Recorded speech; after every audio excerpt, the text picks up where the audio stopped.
Thank you, everyone, for joining us here tonight. My name is Terry Kihu. I'm the Writing Programs Manager at the Center for Fiction. And it's my pleasure, again, like I said, to welcome you here tonight for this special event. Our Emerging Writers Fellowship Program was created to further the Center's mission of encouraging people to read and value fiction and to support and celebrate its creation and enjoyment. And I think no component of the fellowship program allows us to do this any better than our fellows' public readings.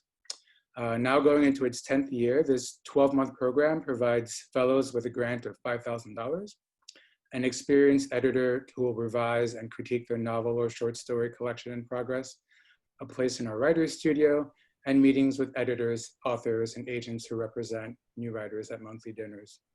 Our fellowship alumni have also been pretty remarkable in terms of their success. In recent years, we've had 10 fellows publish debut books, all of which were developed at some point during their fellowship year.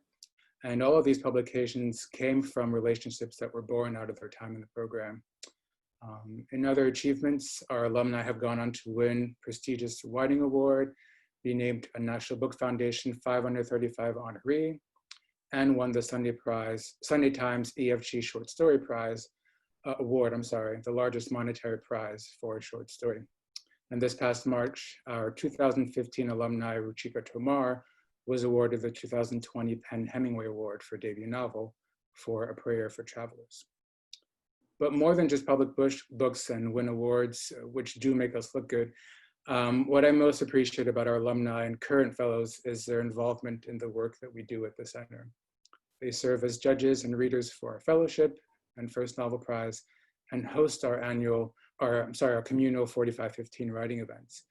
They are daily presence in our writer's studio, cafe, and bookstore when we were physically in our space, and are familiar faces in the audience at events. The center becomes a second home to our fellows, and we become family. In early April, our CFF family was shocked and heartbroken to learn that one of our 2018 fellows, Kamarli Angrian, had passed away from COVID-19. Kamarli was in the first fellows cohort that I worked with. She was a spark, funny, generous, honest, and an immensely talented writer. She was loud in an endearing way in person and skillfully unassuming on the page. She is sorely missed. She would have turned 34 on May 6th, And if you will, I'd like to honor her memory with these next 34 seconds of silence.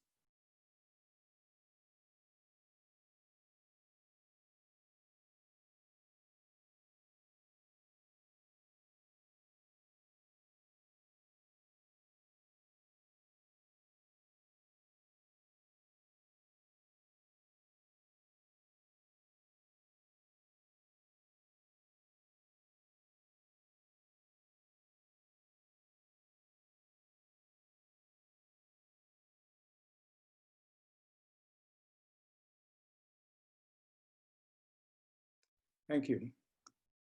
And now it's my honor to present our 2019 Emerging Writer Fellows.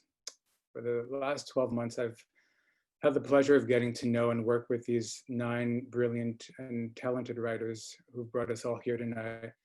And I very much look forward to hearing and reading what they have to, their work for years to come. Please join me in celebrating the literary creations of our 2019 Fellows. And with that said, our first reader for the night will be Sara Ziegler. Hello, my name is Sara Ziegler, and I'm reading an excerpt from my novel, The Family Void. Sasha and Jaya Princeton are sisters, 17 and 10, out on a Sunday morning in a New York City that is sort of like ours, which is also the state of our New York City right now. In their world, certain people can teleport. They call them movers. Their brother, Chris, was taken by one of them 11 years ago, and they haven't seen him since. There was a cry from somewhere in the maple tree. Sasha and Jaya looked up, saw the tail of a cat. Is it stuck? Sasha asked. She wasn't a climber, wasn't an athlete of any sort, had been saddled with a weak left ankle, prone to clumsiness, injury, a lack of grace, for as long as she could remember. but she also wasn't a person who could leave a cat stuck in a tree, so she reached for the nearest branch and pulled. Jaya tried not to laugh, watching her sister struggle to hoist herself up. Jaya was the athlete, had ankles and arms and calves of steel at 10. "I'll do it," she said. "Why you?" Sasha asked. Then she pulled on a branch and it snapped in her hands. The cat cried again. Sasha tried again. She managed to get onto the first branch and then the second. Something scraped her leg, felt like it was bleeding, but she kept going. Surprised herself, actually. Several grunts later, Jaya could only see her sister's calves. "Sasha," she called up, "you okay?" Jaya hadn't been around when their brother was taken. She knew she only existed because he was gone. Maybe that was why she clung to her sister the way she did. She felt temporary. "I lost the cat," shouted Sasha. "You're too high," Jaya shouted back. This wasn't lost on Sasha. The embarrassment of having her 10-year-old sister, 7 years her junior, worry about Sasha's physical well-being. How deeply obvious the flaws of her body were to the outside world. Made worse because she knew that Jaya could fly up the tree in an instant if she wanted to, that she'd arrive with every wisp of hair in place or out of place in the way that looked intentional. Her cheeks would be flushed pink, that natural blush, not the red show of strained effort that Sasha could feel creeping across her own cheeks. But Jaya didn't climb up because she didn't want to embarrass Sasha, which only doubled the embarrassment. Sometimes Sasha felt like her sister's very presence was a brag. "I'm fine," Sasha called, hoping that was true. She located the cat's tail hanging above her like a balloon string. "You're fine," she told herself, 2 words she'd been injecting into her body like a vaccine since she was 6, since her world cocked to the side and her parents forgot the rules about crying in front of her. She'd feared their pain to the same degree that she feared her own, and so she did what had to be done. She became the antidote. She heaved herself up once more. The branches held. From where she clung, the bridge that connected her island to the next one seemed so close she could touch it. "Sasha!" Her sister's voice found her through the leaves. "This is amazing," Sasha said. "I can see." Her words lodged in her throat like a crust of bread. There was someone sitting on the edge of the bridge, legs dangling like ropes, looking right at her. It looked like her brother. The cat cried out. "1 minute," Sasha whispered. "Do you see that? That can't be real. It's not real." She closed her eyes. Of course, she'd have visions of Chris before, standing at the edge of a soccer field, he would materialize in the goal. Or looking out of her bedroom window, he'd be just there on the corner, pacing. She would shout his name, "Chris," and it would echo into the sky or fall against the window pane, crackling into a laugh, a quiet reminder that she had to hold it together because she lived close enough to the edge where it could all fall apart. And still, "Chris," it would escape her mouth like a hiccup, uncontrollable. The branches were needling her palms. When she opened her eyes again, she would see nothing. She'd stop shaking and get the cat and prove to Jaya that she was worth her sister's idolization. Sasha opened her eyes. Her brother waved to her. And Sasha, she waved back. Thank you.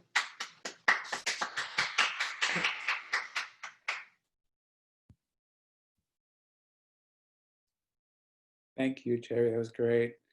Our next reader will be Sara Oney.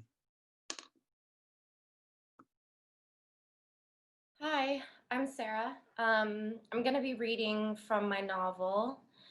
I think all you need to know is that the protagonist here is at a recruitment. It's a company called Capital Crown Ventures that specializes in men's hair transplants. Okay. We clapped cautiously after the video ended. Dr. Kennedy, wearing a lab coat, sat at a large mahogany desk, welcoming us to Capital Crown Ventures. Changing the world through leadership, benevolence, and excellence. A trinity of cliches. They could certainly work on their branding. As the lights flipped on, I rubbed my eyes, stinging from the sudden fluorescent brightness.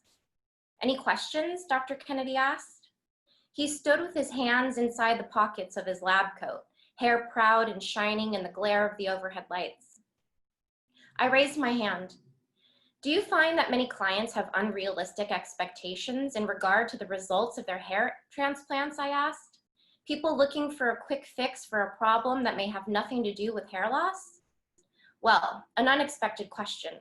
Dr. Kennedy ran his hand through his hair, sighed, frowned, and then smiled with a thought. Aren't we all already doing this in our daily lives through shopping, dating, and things like yoga retreats? True, but what is our responsibility in terms of ethical practices to not delude men into thinking that one hair transplant is going to change his life, I asked. People shifted in their seats, throats cleared, metal scooted on linoleum. The nervous energy in the room dovetailed with the decrepit institutional decor, a brittle tension. It can be a life-changing decision for a man to be in control of your own body and future, to understand that the life you are given does not have to be the life to which you are enslaved, is something that should not be misunderstood or devalued. He began pacing in front of the white erase board. A man with horrible balding pattern, tufts of hair randomly sticking out, a ring around the posterior head, stretching from ear to ear like a clown's wig. You all know what I'm talking about. You've seen it, and perhaps you've looked away in embarrassment for having seen it. Men know what you're thinking.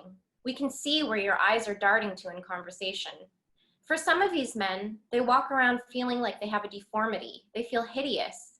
If we can help them, a hair transplant can be the first step toward healing. That's the benevolence I was referring to in the video. We are in the business of helping people feel better, providing a chance to improve their lives, but by no means do we claim anything about hair transplants at Capital Crown Ventures other than an opportunity. What people do with that opportunity is up to them. He stopped pacing and perched on the corner of a desk in the front row. His eyes were brimming with sorrow and inspiration, two lasers boring into me. I could feel everyone looking at us. Each pair of eyes in the room multiplied into 4 pairs, like spiders. The second hand methodically swept the wide face of the clock on the wall by the door. I was once given an opportunity. Failing in school, troubled at home, a guidance counselor saw that I needed help. She encouraged me to apply for a scholarship to a boarding school on the East Coast that is known as a springboard for its students to matriculate at the best universities around the world, Dr. Kennedy said. I worked hard to get myself into the school, but I didn't fit in. I didn't know the cultural codes. My difference was paralyzing.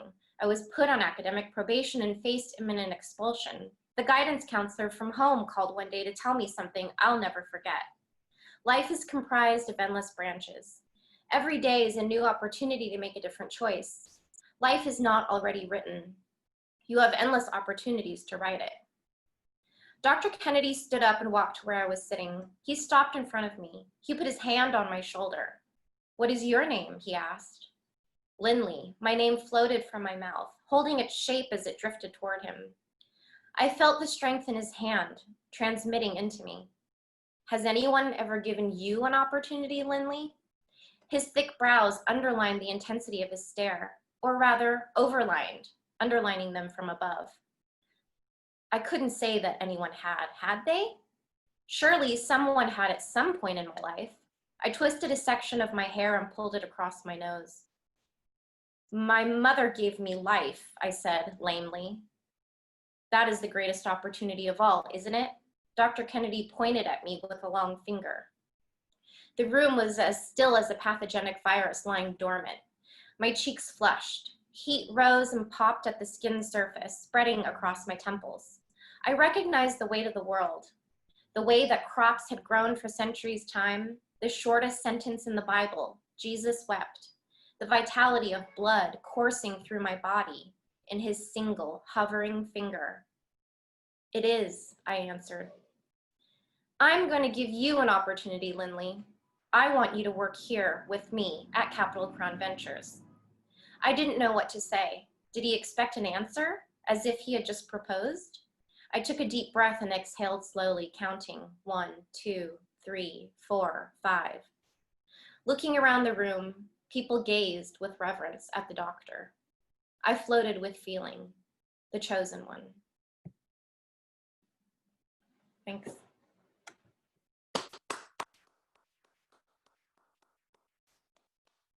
Thank you, Sarah. That was great. Thank you. Our next reader for the evening will be Alana Smith.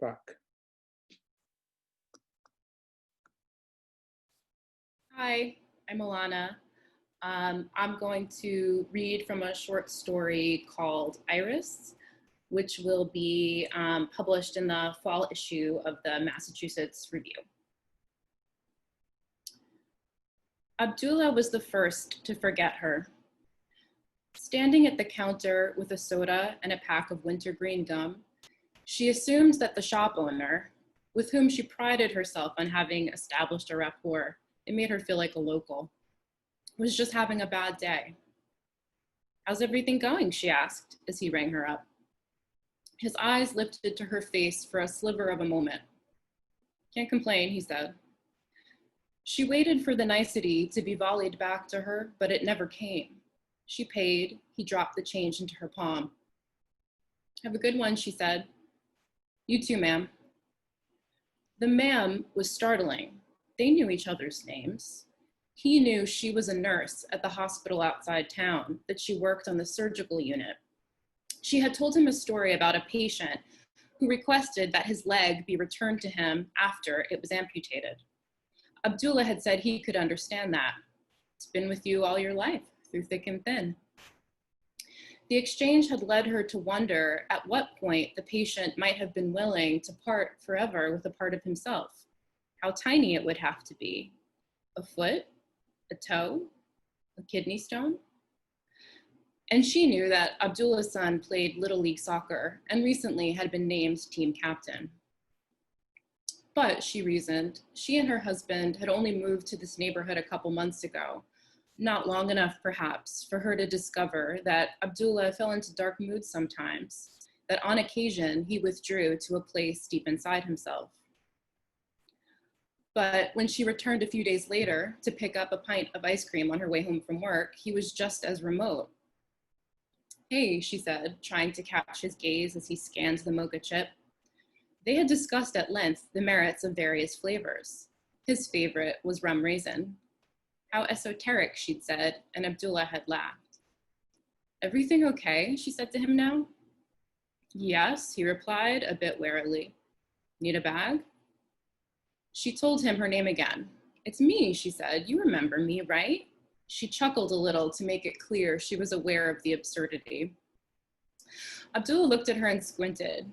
"Of course," he said, but then his eyes slid down and to the left, as though trying to slink away from the lie. At home, her husband was stretched out on the couch, watching TV, his feet resting on the dog.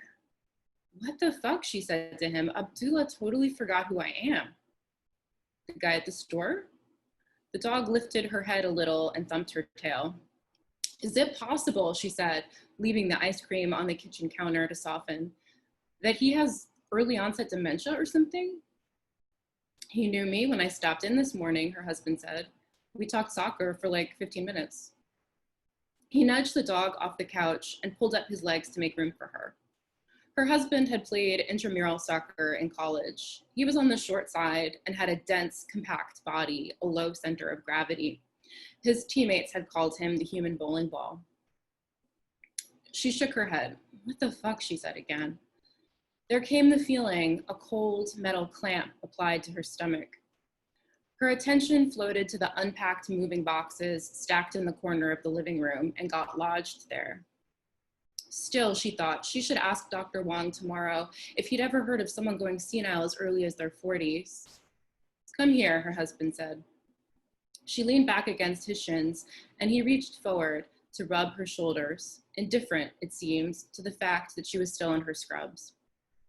"I guess I'm just more memorable than you," he said. "Shut up," she said, but there was the start of a smile in her voice, and the clamp began to loosen its grip. "Rare but not unheard of," Dr. Wong said in the break room the following day. He tipped back a can of Coke and let the liquid fizz down his throat. He was beloved by the nurses because, unlike some of the other surgeons, he didn't peer at their lunches and then describe the amber layers of fat that he'd had to slice through just that morning en route to a tumor. "Everyone engages in acts of self-destruction," he told her once. Some paid for it and some didn't. Could it like fade in and out, she said. She described how Abdullah had recognized her husband, but not her. Dr. Wong belched softly. Maybe you just didn't make the impression you thought you did. So you're saying I should get over myself. That, my dear, Dr. Wong said, is the work of a lifetime. Thank you.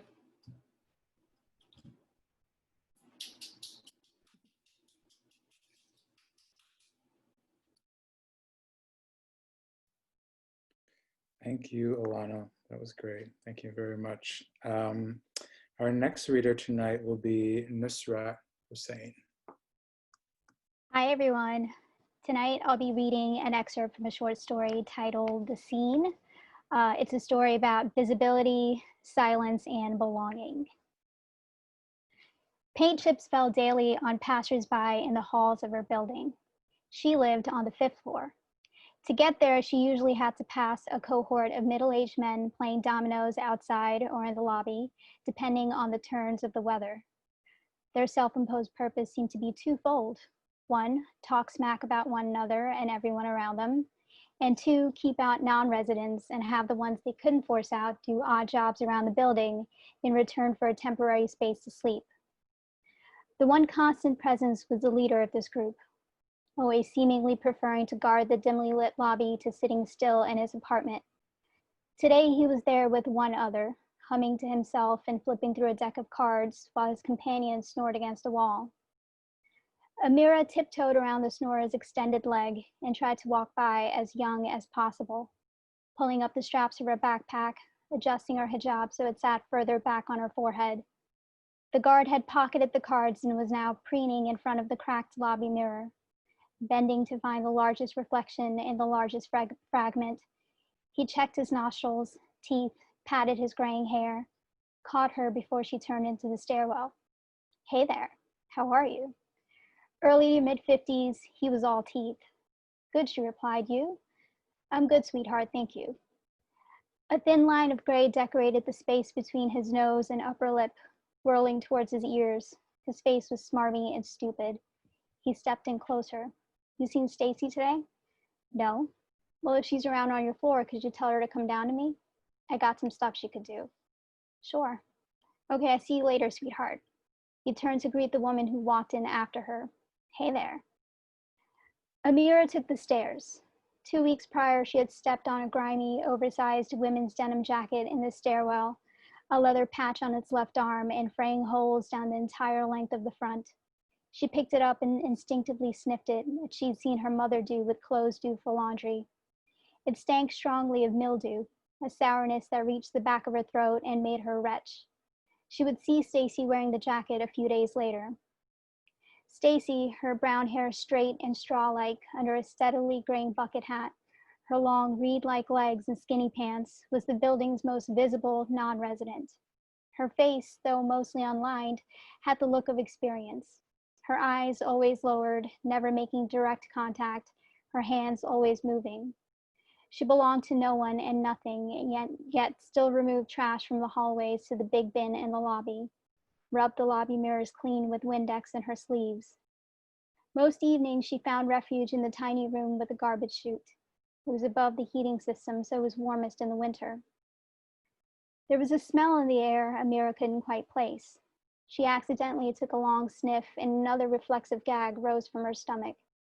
The stairwell held on to its usual fragrance, rancid frying oil and urine in the air, paying no attention to the season that had changed overnight around it. The neighbors on the floor below hers were talking about it. The wiry one, propped against her door with a cleaver held loosely in her hand, her apron covered in bright colors, told the orange man from next door that it smelled of cumin and incense in the winter, and something else she said in a lower voice in the summer, and then laughed airily. Amira imagined chasing the light bouncing off the cleaver, imagined the look on the wiry lady's face, and wondered if she knew that Amira had seen what happened in her apartment. But what could I have done? To witness something is a burden. Amira drifted past the man and woman unnoticed or simply unacknowledged. Her studio apartment had beige walls and mint green tile. 2 large windows facing the street, a flaking wooden table with intricate henna-like swirls and paisleys carved down the legs, one of the few pieces of furniture she allowed herself to buy. $11.99 secondhand from the thrift store around the corner from her building. The table reminded her of her family's cherrywood dining table back home in Connecticut. She was unloading her backpack onto this table, setting aside the expensive and unread social theory textbook when her cell phone rang. Her parents called every day from their own cherrywood table at 8 p.m. to confirm she was in, to ask about her day. A woman was screaming in the hallway. Amira could hear feet and people yelling outside her door, while on the other side of the phone, her mother was asking what that noise was. "It's nothing, Ma," she said, struggling to keep her voice level as she reached for the aluminum bat under her bed and held it out to her side, firm but loose like her mother had taught her. "Someone's TV, I think. I'm gonna go to bed soon. I'm tired. I'll call you tomorrow." Her clock read 8:37. A small crowd of people gazed down the stairwell to the 4th floor. She asked the tall man in glasses standing nearest what was happening. He carried a phone in his hand and seemed to grip it tighter when he heard her speak. Amira asked again in a louder voice than usual, so he'd hear her more clearly this time. A muscle in his jaw twitched as he were working out the math of what kind of person she was. A pause before he answered, his answers like a semi-automatic. "Parts, garbage room, dead. The police are here." "Thank you."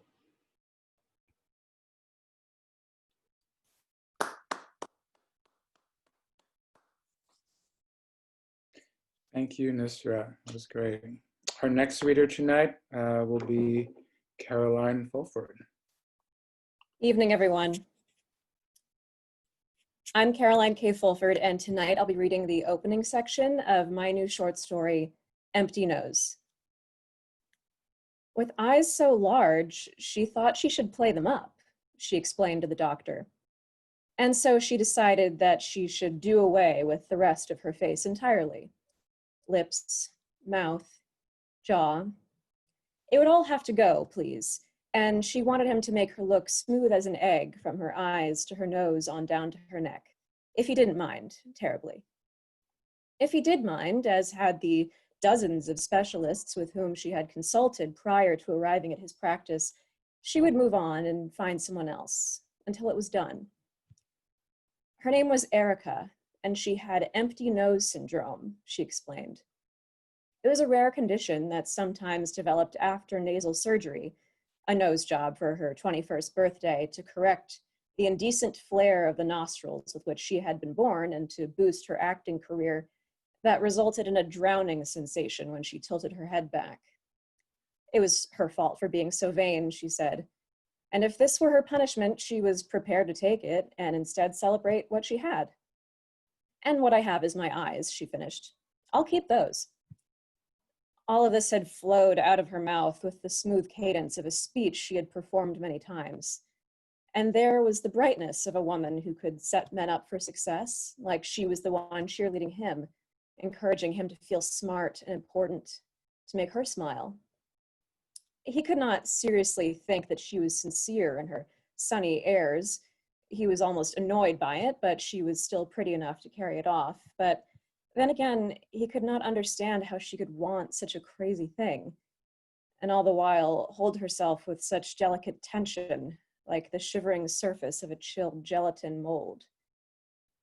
At his silence, she pulled down the hem of her cheap cotton office dress where it had hiked over her knees as she perched on the cushioned examining table and looked up at him through her lashes. He thought of what she might look like if she got her way, a sharp white drop-off from her eyes like a stalactite. Or was it stalagmite? In any case, he did not give her a no. He couldn't know how she'd react to being challenged. As she was on her way out, he asked her, "Is there anyone you can call to come pick you up?" He realized even as he spoke that it was a silly question. He had done nothing to her that would impair her ability to look after herself. Not yet. "Yeah, I mean, no, I took the bus here, so I'm fine to walk down to the bus stop." She ducked her head as if she were the one who had said something embarrassing. He had not protested at the insanity of what she had so calmly explained to him. Without knowing why, he knew that would have ruined it. Well, he supposed that was only to be expected.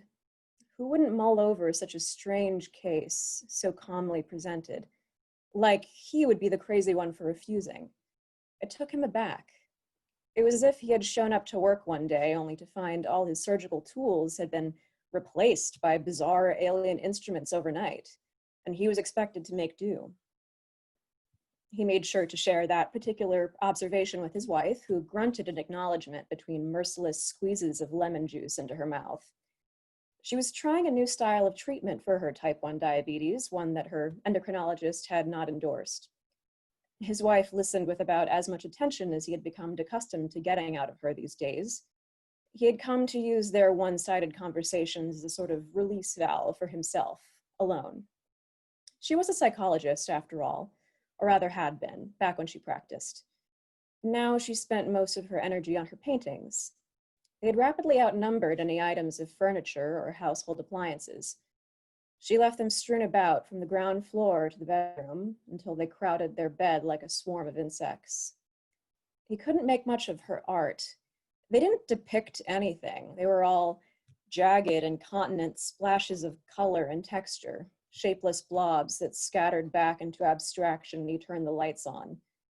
He half expected to wake one morning to find his skin covered in these blobs, from his hands and his arms, up his neck, down his throat. Thank you.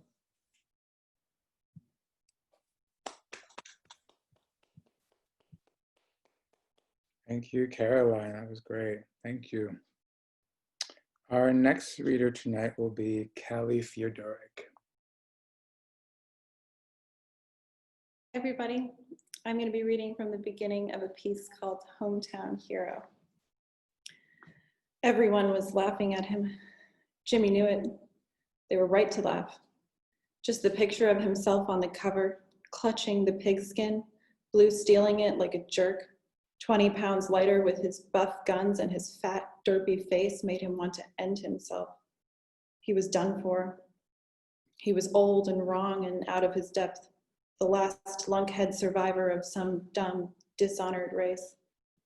Now they had him at a Target in a Galleria somewhere, an assistant smearing purpley crap on him. Light correcting primer, she explained, which Lord knows he needed after the nights he'd been having.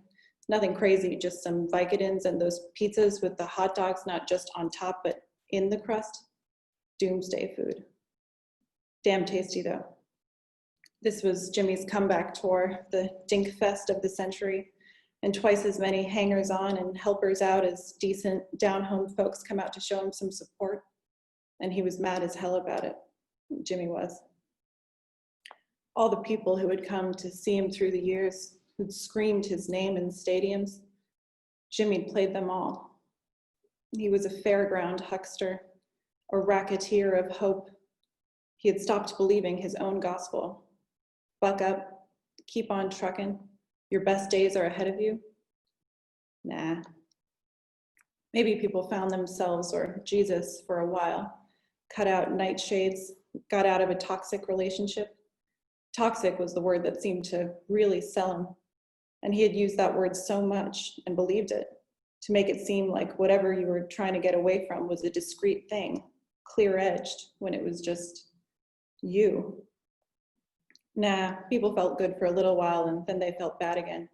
Back from the tropics, ready to jump out of your skin, your days in paradise, days of peace, no more deeply absorbed than some Corona ad on the side of the expressway. And so what? The world was burning anyway and you couldn't do anything right by anybody. All the haters out there, hating, seizing on your sins, making mince of your apologies. Why not spin out? Go crazy. Eat and drink and lay waste for tomorrow. Jimmy? Stella, his agent, came back to the green room. She was 4'10", 75 years old and together as hell. What's that? What's with his face? He looks like Lion King on Broadway. The makeup girl skittered. It's just Kylie's contour kit. It's slimming. There's no amount of makeup's gonna undo nightly choco churros. It had been hard for Jimmy not to eat his feelings in the heartland. Now his name was mud. He'd been loved once, hard. 2-time Super Bowl MVP, probably the Heisman if he'd gone to college.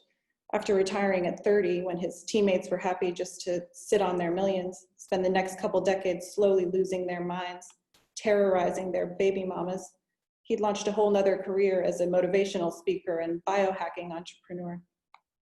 Things had changed with the Milktron though. His own line of performance-enhancing, life-extending protein powders, which when people started fainting and pooping blood wound him in pretty hot water with the FDA. There was a class action lawsuit, people calling it malaria in a pouch. All this and a nasty divorce from that blood-sucking, unsmiling, no-soul fembot Natalia. And then the DUI, some not nice words about women and immigrants made public. That girl of yours, Stella said, got a call from her people. She's not budging on the alimony. It's your own damn fault if you ask me. You chose a stinker, Jimmy. That girl makes Melania look like, I don't know, Carol Burnett. As for the other thing, the judge agreed to the pup league. Jimmy had started a football league for poor kids out of his old school in his hometown in the Hudson Valley, kind of a Pop Warner thing through which he was gonna basically launder his community service hours from his DUI. Toke of country air do you some good, chill for a bit, talk about a proper comeback. They won't have me back, he said. Who's they? You know, them. Sounds kind of spooky, Jimmy, kind of paranoid. It was spooky. He felt like they were everywhere now, in the bushes around his house in LA, the witch hunters, pitchfork bearers, trolls, out there at the gate, coming for his blood. You know people don't really care, Jimmy, Stella said. People react on their little screens to whatever thing, but then they go do something else. They do their jobs, raise their kids, try not to get evicted or deported. That's reality, not the sham reality where you seem to loom so large in everybody's thoughts. People don't care about you, Jimmy, and they never did, even when they liked you. Jesus Christ, Stella, is that meant to make me feel better? You bet it is. It's good news. Now you can just go do something else. Help somebody. The thought of going home, man, he remembered flying in for the ribbon cutting and being so bummed out by the La Quinta Inn with a view of Sing Sing he couldn't deal. Had to leave before the ceremony. And things had been better for him then, state of mind-wise. Now sign these damn books, Stella said, handing him a pen and a copy of Truckin', his heavily ghost-written memoir of small-town adversity and triumph, plus some fitness tips. Jimmy took one copy, turned to the title page and wrote, "If you're reading this, it's too late. Only suckers would buy that total garbage." Thank you.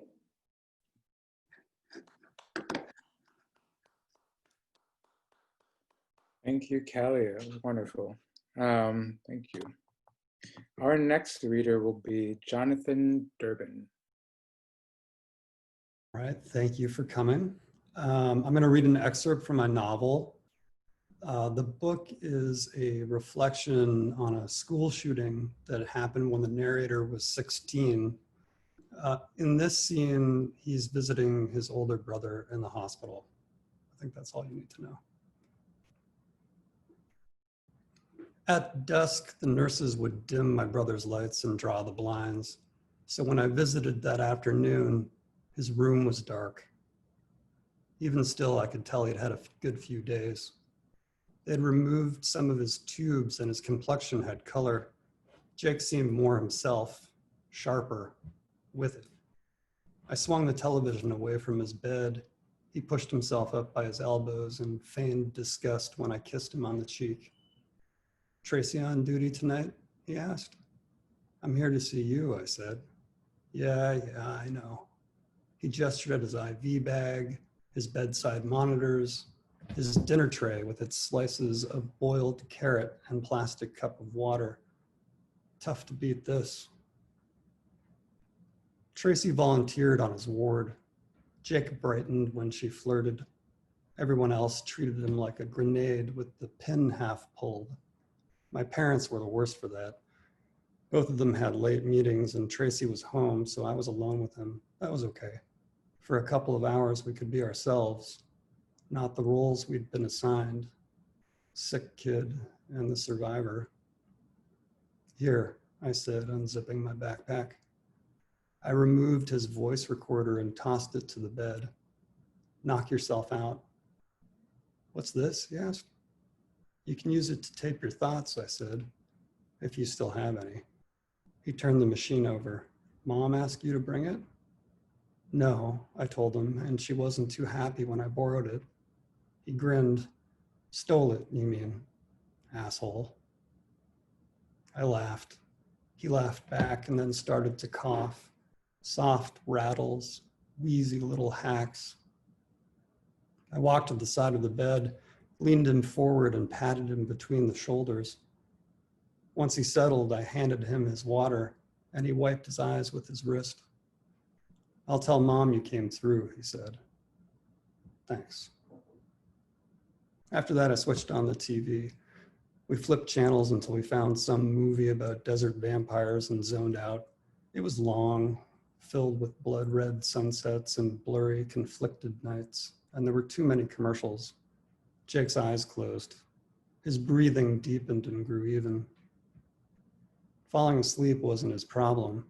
It was the panic when he woke, that split second of not knowing where he was, whether he died. He confessed to me once. I asked if he was turning religious, expecting him to tell me to shove it, but all he said was, you don't want to take the upset with you. Don't take the upset with you. Later, at the end of all this, when I got the recorder back, there was noise on the tape before he began speaking. His TV maybe, or interference from one of his machines. It sounded like sheet metal beaten by wind. It sounded like being alone. A few years ago, I heard a NASA recording that had the same sound. The clip was from Voyager 1, vibrations made by the probe leaving our solar system, shuddering through interstellar space at 35,000 miles an hour. It crackles with static. It builds to a scream. Jake would have loved it. I listened to it at work like I'd listened to his recorder at home, over and over. That scream and everything that followed. Everything he had left to say to me. Voyager is nearly beyond us now, past the farthest planets. Its instruments are breaking or broken. Eventually we'll lose touch with it entirely, but we'll know it's still out there, still going, into the dark, unable to stop. Passing out, my brother said. I'll be here, I told him. Thanks.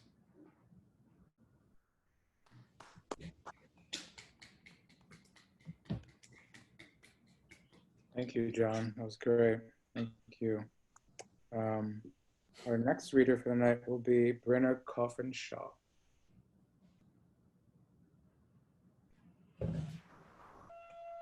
It became my turn right as a large horn started, so I'm just gonna wait 1 second.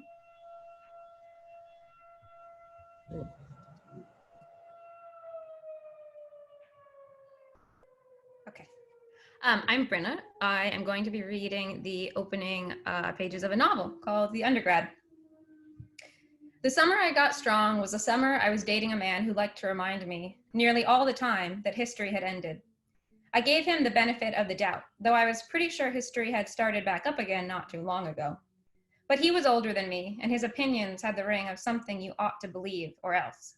He liked to rub the pad of my middle finger as he spoke, like it was a small stone he was wearing down, a stone that would never get smaller, no matter how much he worked at it. When he talked about history, I made faces that communicated both vague comprehension and a profound inability to grasp more than the fundamentals. In this way, I was smart enough to recognize the borders of my own intelligence and therefore be able to see, far out on the horizon, the vast and unreachable terrain of his. His name was Remy, and we'd met in late February when I had accidentally gone to a taizé service at the college chapel. Taizé, I learned that day, was a type of melodic chanting done by French monks. It was also a type of melodic chanting done by lonely undergraduates looking for free food.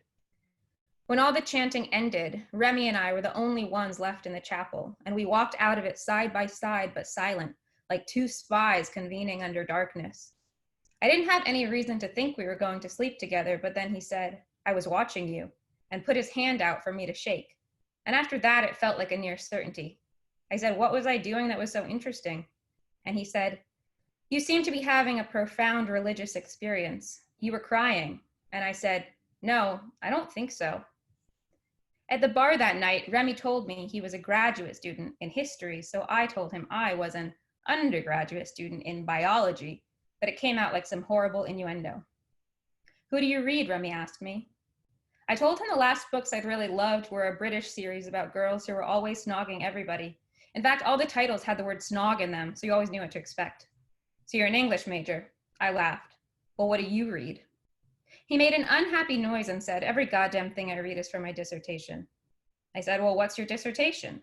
And he said, more animated now, "Okay, well, so if we accept, and I know it's unpopular now, that history's ended," and I said, "Oh God, ended? Does that mean you lose all your funding?" Somehow he found this answer either so charming or so disturbing that he insisted we go back to his place. It was on the morning of the 1st of June that I told the story of our meeting to Sylvia, Remy's new roommate, and Hannah, a very beautiful girl who was walking around the kitchen, doing what is normally called puttering, but for beautiful people must be called something else. "She's funny," said Hannah. "Remy told me you were funny," said Sylvia. "Remy told me you were very serious," I replied. Sylvia leaned back in her chair and lifted her arms up in a stretch, watching Hannah twist the stove dial over and over. "Babe, what are you doing?" "I'm making an omelet," said Hannah. Sylvia turned to face me. "What else did Remy tell you?" "He told me you were writing a very long book, and that you were a misogynist, but that might have been a joke." Sylvia, I should add, wasn't just Remy's new roommate. She was also his very best friend. Remy and I hadn't done a lot of friend meeting in the months since that first taizé, just once-a-week sleepovers that had an appointment-like quality to them. But after sex, Remy had a way of talking about himself and all the supporting characters in his life, as if he were dictating to a biographer. The point of this sharing, as I understood it, was not to forge any emotional intimacy between us. It seemed more like a coping mechanism to deal with the post-orgasm void that consumed him, a void that could only be filled through robust self-historicizing. "I'm going to bring Remy some coffee," I said, and got up from the table. I saw now that the omelet was actually just scrambled eggs, but Hannah looked proud and beautiful beside it, and I was happy for her. "Kid," said Sylvia, "what are you hoping to accomplish this summer?" This was not a question I'd expected. I had a part-time job, no hobbies, and very few goals. I said, "I was thinking of getting strong, though I hadn't been thinking that." "Strong? In a muscle way, I guess?" "How strong?" "Very strong?" Sylvia stared at me, asking for more. "Like, strong enough to stay alive if someone tries to kill me?" "That is very strong," said Hannah. "It's pretty strong," said Sylvia, and she nodded her head, telling me I was excused now. Thank you so much.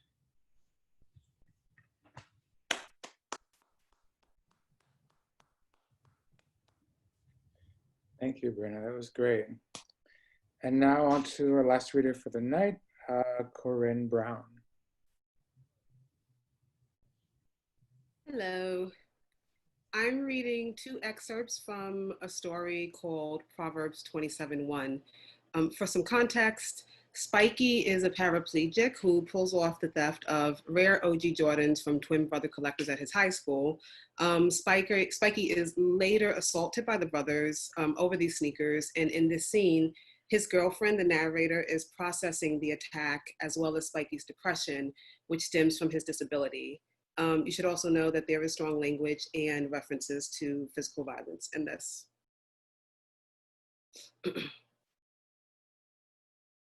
3 months ago, rumors that the sneakers are missing start drifting around school like noxious fumes, precipitating paranoia in even the most sterile kids who've never done anything more depraved than putting a wet spoon back in the sugar jar. I catch a whiff of the whispers at lunch. My homegirl Lottie texts me, Bailey's wildin', accusing everybody, be careful. 2.5 months ago. The brothers fire rounds of misspelled tweets about burning thieves with an F alive. Lottie texts me updates during her Japanese exam, says they're missing 3 pairs, Columbia, The Fighter, Promised Land. I just don't care. AP Physics can fuck itself. I'm trying to be the female Neil deGrasse Tyson. Odds of that are losing pounds, looking slim, can't focus on noise that doesn't involve me. I choose to float above the inferno. This is before I learned that Spiky has The Fighter. 2 months ago.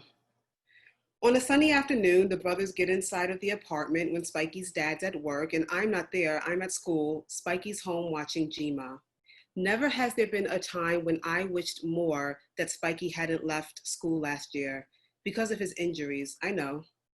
The day the SUV struck him was the second worst of my life. The day the brothers got to him was the third. He should have been in school with me.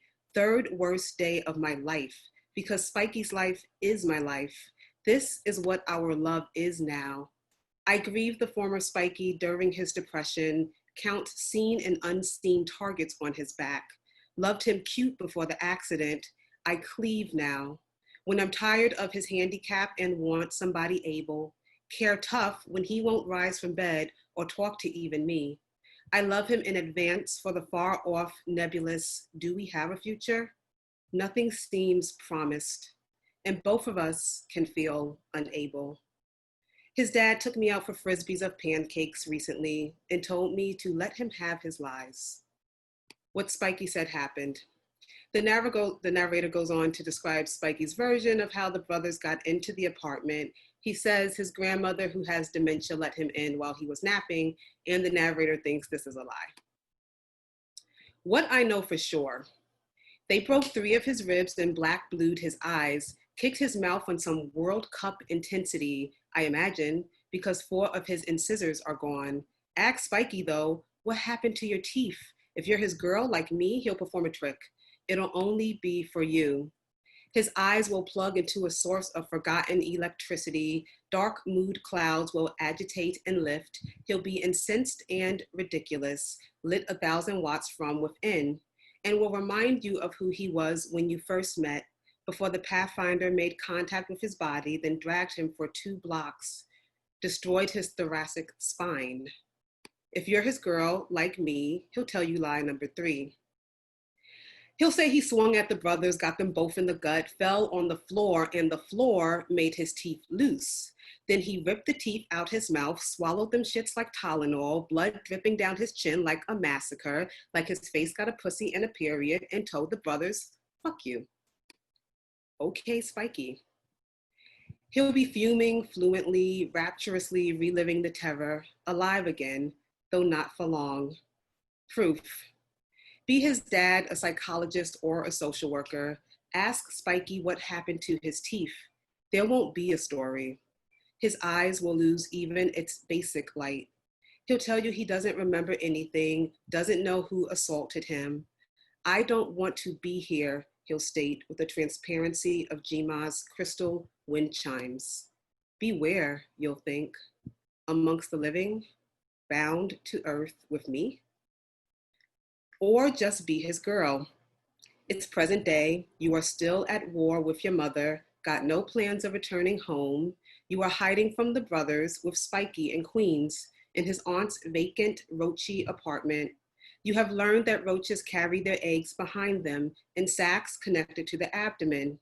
Have a dream at 1 a.m. about these South Jamaica roaches roaming up your calves, eggs attached. They are pregnant and dragging the new lives. They have buried your tattoos. Fight out of bed and hit the floor hard, then get a bad feeling about what's real. Tiptoe into the living room and turn on the strip light. Expect to see the Baileys. Pale fluorescence flicks and flutters, spreads dying wings of half-ass bright. Instead, it shows you Spiky, staring at a wall. Don't mind your business if you want. Speak and he'll numbly ignore you. A handball is in his fist. His lips are loosely parted. And now? Peer into the gaps in Spikey's mouth where he refused implants in lieu of being left alone. They look like openings to dark matter or throughways to a triple black space where there is only one silent explorer floating off in no direction that you can see, getting too close to plasma, surely. He's burning in private. Maybe you've lost him there? Try not to panic. Thank you.